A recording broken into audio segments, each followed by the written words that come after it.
एक दानवी थी, दारुका।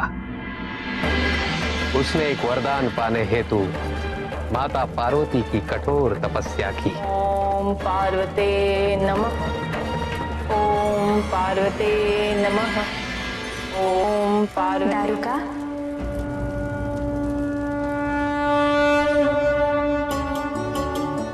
मांगो दारुका, क्या वरदान मांगती हो? माता, मुझे वरदान दीजिए। ये सारी संपदाओं से युक्त वन की मैं स्वामिनी बनूं और अपनी इच्छा से पृथ्वी पर कहीं भी इस वन को मैं ले जा सकूं।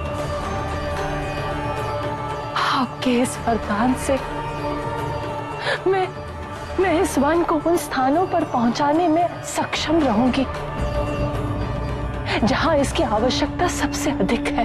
तथास्तु। ऐसा विचित्र वरदान, एक वन, वो भी जगत कल्याण है तो।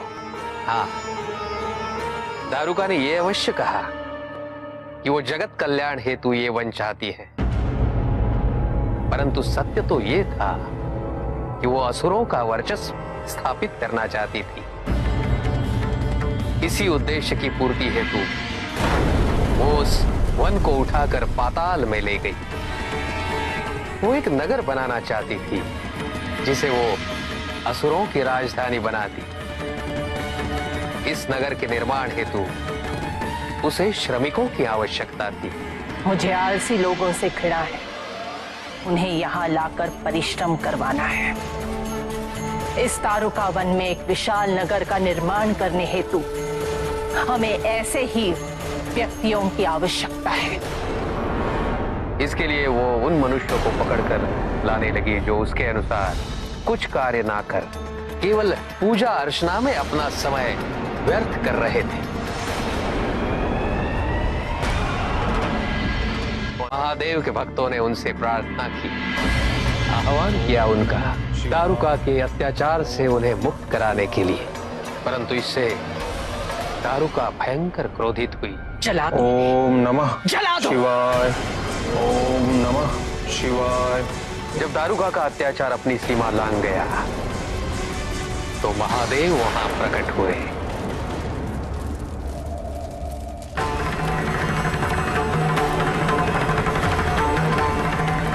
आपका इस प्रकार हस्तक्षेप उचित नहीं है। जो कुछ भी हो रहा है वो आपकी पत्नी, आपकी अर्धांगिनी माता पार्वती के वरदान के अनुसार ही हो रहा है। वरदान के अनुसार कुछ नहीं हो रहा है दारुका, वरदान के दुरुपयोग से हो रहा है सब। अभी इसी क्षण मुक्त कर दो इन सबको, अन्यथा परिणाम तुम्हारे लिए विनाशकारी सिद्ध होगा। मैंने कहा ना महादेव, स्वयं माता पार्वती ने मुझे ये वरदान दिया है। आपको स्वीकार हो या ना हो, आप मुझे नहीं रोक सकते।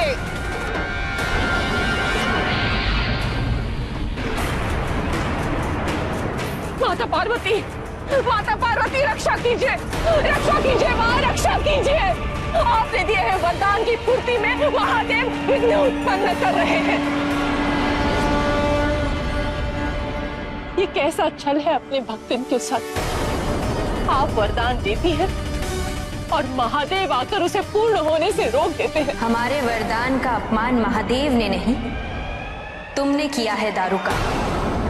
जन कल्याण के आवरण में तुमने इस संसार में अपना वर्चस्व स्थापित करने की मंशा हमसे छुपाई और तुमने इस प्रकरण में महादेव का, हमारे स्वामी का अपमान करने का दुस्साहस किया है दारुका। मां, कदाचित मुझसे बहुत बड़ी भूल हो गई, मुझे क्षमा कीजिए। मेरा मार्गदर्शन कीजिए मां, मैं आसुरों के पतन का कारण नहीं बनना चाहती। मैं तो केवल उनका उद्धार करना चाहती हूँ मां। यदि तुम्हें क्षमा मांगनी है तो महादेव से मांगो। तुमने उनका अपमान किया है और अब वही तुम्हारा मार्गदर्शन भी करेंगे। प्रभु, मैं अहंकार में बह गई थी, मुझे अपनी मूर्खता का आभास ही न हुआ। परिश्रम का उद्देश्य केवल जीविकोपार्जन होता है दारुका। और उसे उसी तक सीमित रहना चाहिए।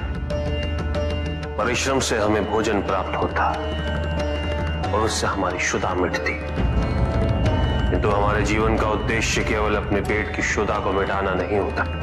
हमारे जीवन का उद्देश्य है इस जन्म ईश्वर के और समीप आना।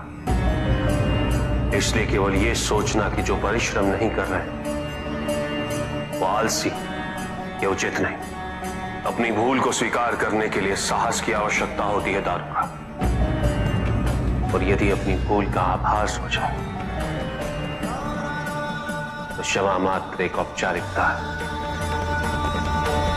निडर और निसंकोच होकर पार्वती से क्षमा मांगो।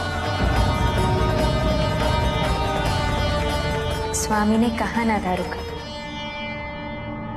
यदि अपनी भूल का आभास हो जाए तो क्षमा मांगने की कोई आवश्यकता नहीं। ये क्षेत्र पार्वती के वरदान से बसा, इसलिए मैं यहां ज्योतिर्लिंग रूप में वास करूंगा, नागेश्वर बनके।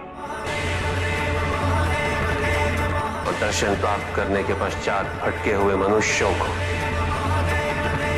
सही दिशा प्रदान कर सकूं।